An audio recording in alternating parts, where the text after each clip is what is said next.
वार्तांकन रोखठोक बातमी। केंद्र सरकारनं हॉटेल, धाबे, रेस्टॉरंट आणि दुग्धशाळांसाठी व्यावसायिक सिलेंडरचा कोटा 20% वाढवून 50% नेण्याचा महत्त्वपूर्ण निर्णय घेतला। मात्र या निर्णयाची प्रत्यक्ष अंमलबजावणी नाही।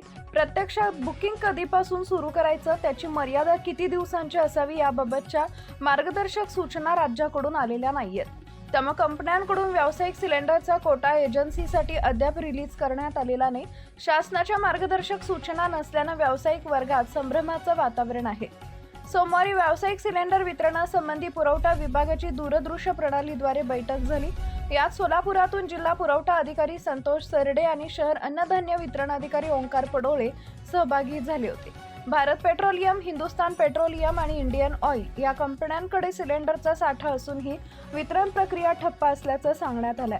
सोमवारी शहरातील सर्वच एजन्सीच्या बाहेर आणि त्यांच्या गोदामात ग्राहकांच्या रांगा होत्या। तिथं सूचना फलक लावण्यात आले होते।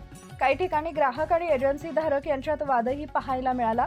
जिल्हाधिकारी कुमार आशीर्वाद यांनी घरगुती गॅस ग्राहकांना दिलासा देण्यासाठी 23 मार्च पासून बुकिंग नंतर 96 तासाच्या आत सिलेंडर घरपोच करण्याचे लेखी आदेश देत सर्व गॅस एजन्सींना दिले। त्यांचा अंमलबजावणी सुरुवात झाली आहे। परंतु ग्राहकांनी सिलेंडर मिळवण्यासाठी सकाळपासूनच गॅस एजन्सीच्या बाहेर रांगा लागल्या। त्यांना पुढील 4 दिवसात पुरवठा सुरळीत होईल असं सांगण्यात आलं आहे। व्यावसायिक सिलेंडर वितरणाबाबत केंद्र सरकारनं कोटा वाढवलाय, परंतु राज्य सरकारकडून त्यासंबंधीच्या मार्गदर्शक सूचना अद्यापही मिळालेल्या नाहीयेत।